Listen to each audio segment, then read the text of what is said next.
everyone, it's Kaylee from Nerdy Birdie Adventures, and today I'm going to be sharing with you some of my favourite things from the month of February.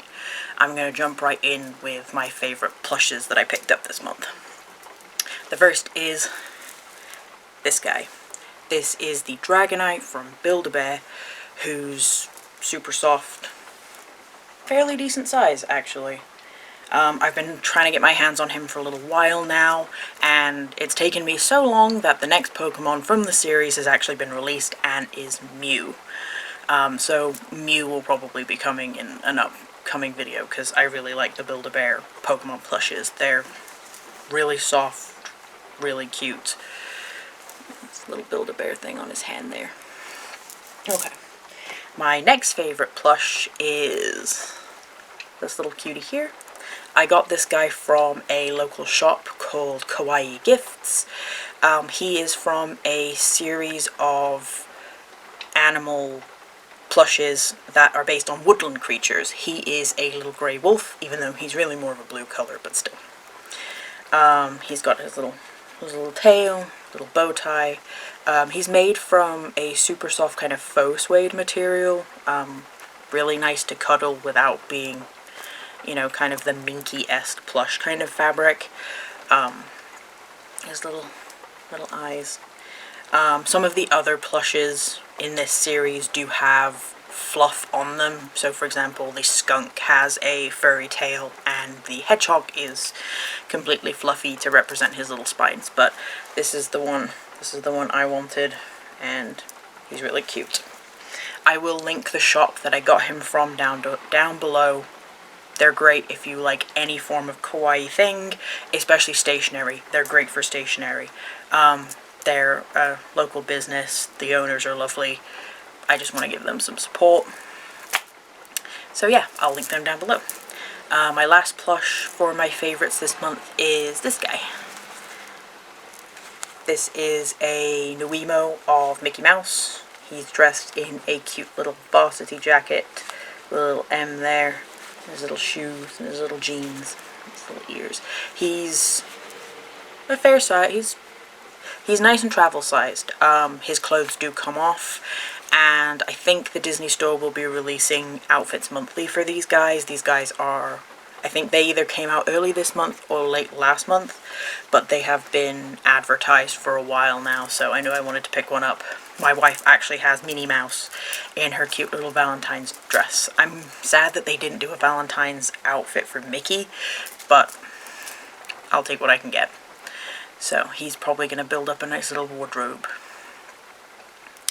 And he's also he's perfect size for traveling, so if you're someone who goes to Disney often or likes to have plushes to travel with you, I kind of recommend these guys. They're good size for traveling and they're posable. So if you're someone who likes to take pictures of plushes for Instagram or whatever, they're great for that too, because they're posable. He has magnets in his hands and feet, so he can grip onto things. Like you can put him on your coffee and stuff like that. I have a picture on my Instagram, for example, of him holding a mushroom. Yeah, he's super cute. So next thing that I'm going to talk about is my favorite pins for the month of February. Heavily into pin collecting again, which, it's fine. The first one is this guy here. Obviously, this is Rufus from Final Fantasy VII Remake. This is from a shop on Etsy called Funfetti Getty, who is based in the UK. They did a Kickstarter for, I think it's Rufus, the Turks, and Reeve in this kind of style of pin, and I managed to snag one of the B grades of Rufus because I did actually miss the Kickstarter, but I will link their Etsy shop in the description because if you're a fan of Final Fantasy VII, I recommend you go check them out. The second pin, actually the last pin, from my favorites this month is this little cutie here. This is the Jersey Devil from the Cute Cryptids Collection Series 2. I have almost the entire collection of Series 1. I'm missing Mothman and Cthulhu from that set, but this is my first pin from Series 2, which is my favorite cryptid, which happens to be the Jersey Devil.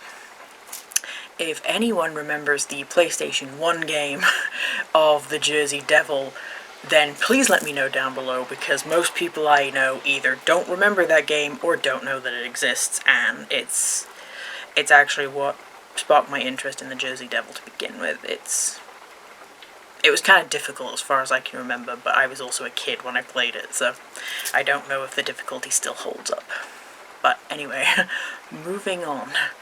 My next favorite thing is actually going to be makeup, and it is this What a Hoot palette from the ColourPop and Animal Crossing collaboration. This is the, as you can see on the front, this is the Celeste and Blathers palette. I'll be honest, I was a little bit underwhelmed when they announced this collection, because I feel like they could have done a lot more with it, but I think they kind of decided to play safe to appeal to more people than just Animal Crossing fans, which is fair enough. I honestly get more Blathers than Celeste from this, but it's a good palette. I've used it, and the packaging is adorable. This is the box. It has the two owly siblings on it. They're adorable. Okay. Next favorite from the month of February is this satchel bag. I got this from Amazon. It's kind of faux leather. It has straps. I just have them tucked inside so that it's got a cute little bow. I've been looking for a decent sized satchel bag. I have a little mini one that fits my Instax camera in it, but I've been looking for a bigger one to use, and so I found that one on Amazon. It zips at the top, which is an important thing for me while I'm out and about. I don't want anyone to stick their hands in my bags, so it's got a front pocket and a zipper and a middle divider in it, so it does actually fit a bunch of stuff in it. It's really fun. Okay, what's next? I think second to last set of things I'm going to talk about is books. I have three favorite books to share with you this month. We'll get started with the antique book that I picked up from eBay. And it is this one. Gaze Illustrated Circle of Knowledge. I found this on eBay. This was published in 1891. And as you can imagine from the name, it's got a bunch of different stuff in it. The purpose of the book when it was published was to kind of give a child or teenager who was kind of finishing up with finishing school something to kind of give them information they would need to go into adulthood. It has my favorite little detail of this book is, if I can find it,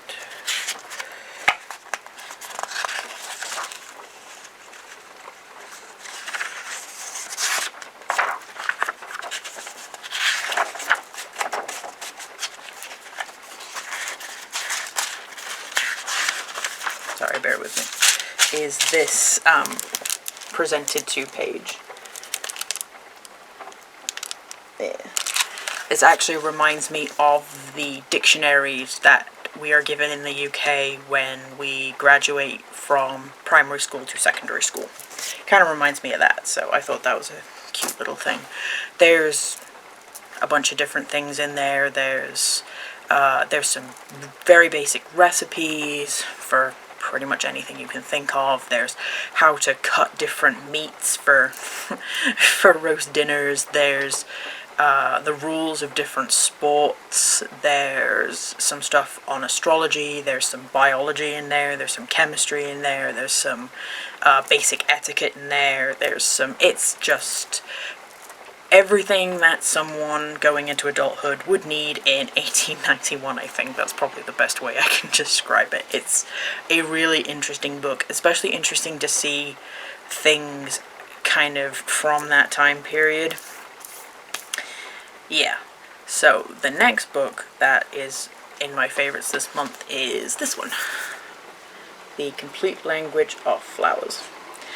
This is actually a fairly recent interest for me, ever since I found out what insult bouquets are, so if you ever want to communicate with flowers, I recommend a book like this, if not necessarily this one. There are a bunch of dictionary of flower language out and about.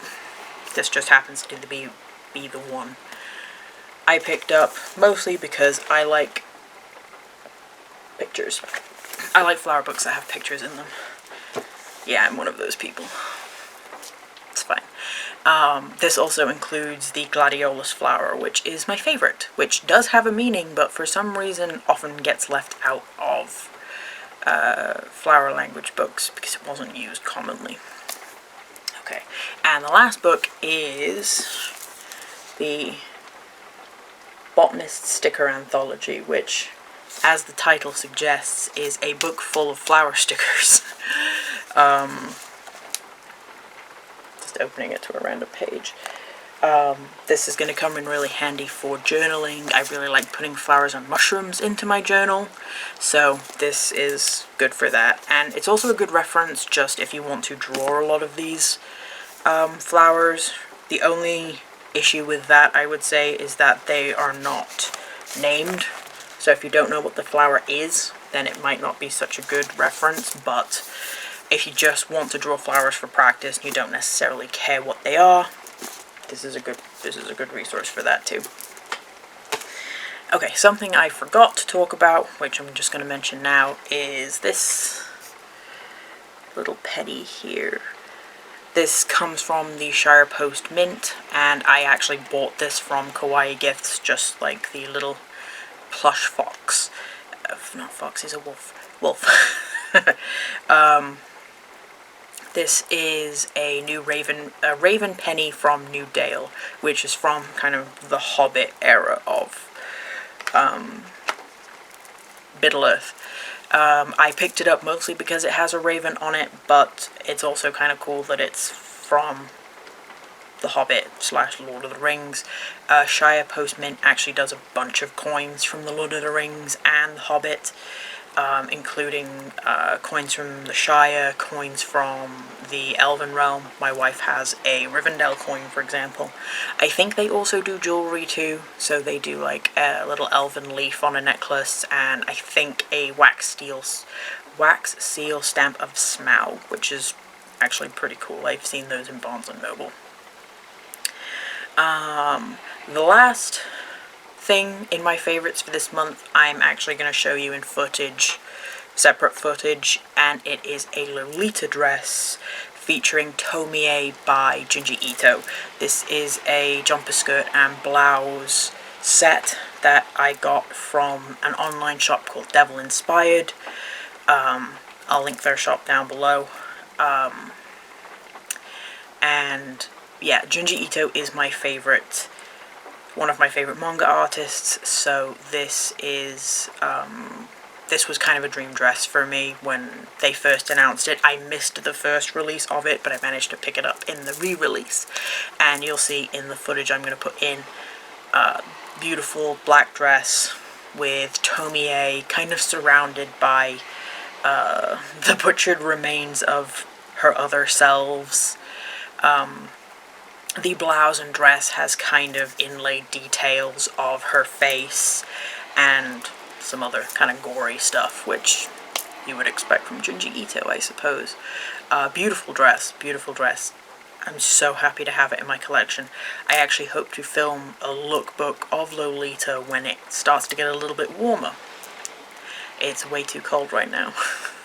And it's also right now raining, which is actually my perfect weather because I am British, but there we go.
And that's everything for the month of February for my favourites.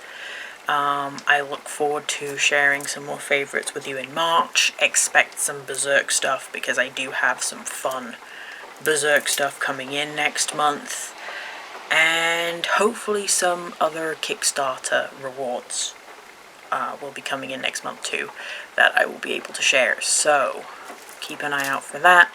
I think my next video is going to be talking about either my favorite comic books or my favorite video game tie-in comic books. I want to keep those lists separate because I actually don't have that many favorite comic books, but I feel it's not fair to kind of put the video game tie-ins with the regular comic book series. So I think that's going to be my next video.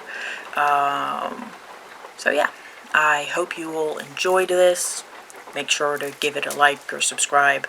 Let me know if you liked it in the comments. Let me know if you didn't like it. I don't mind either way. I'd rather just people be honest. Thank you for watching, and remember to stay nerdy, my friends.